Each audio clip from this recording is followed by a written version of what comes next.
নমস্কার, আমি ডক্টর সৈকত গুপ্ত, senior cancer surgeon বা অঙ্কো সার্জন। আজকে আমি বলতে চাই বুকের ভেতরে যে ক্যান্সারগুলো আমাদের দেশে খুব বেশি হয়, একটা হচ্ছে ফুড পাইপের ক্যান্সার আর মোস্ট ইম্পর্টেন্ট লাং ক্যান্সার। এই ক্যান্সারগুলি পরের দিকে ধরা পড়ে, কাজে সারানো মুশকিল, অপারেশন কঠিন, কিন্তু আর্লি স্টেজে অনেক সহজে সারে। কিন্তু আর্লি স্টেজে ধরবেন কি করে?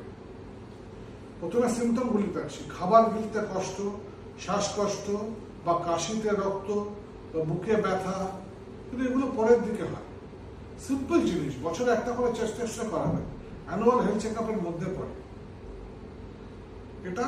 আর যদি কখনো দেখেন যে খাবার গিলতে কষ্ট হচ্ছে, গ্যাস্ট্রোর কাছে যাবেন, এন্ডোস্কোপিটা করাবেন। অনেক সময় আমরা এটা খাবার গিলতে এমনি কষ্ট হচ্ছে বলে ছেড়ে দিই, তা নয়।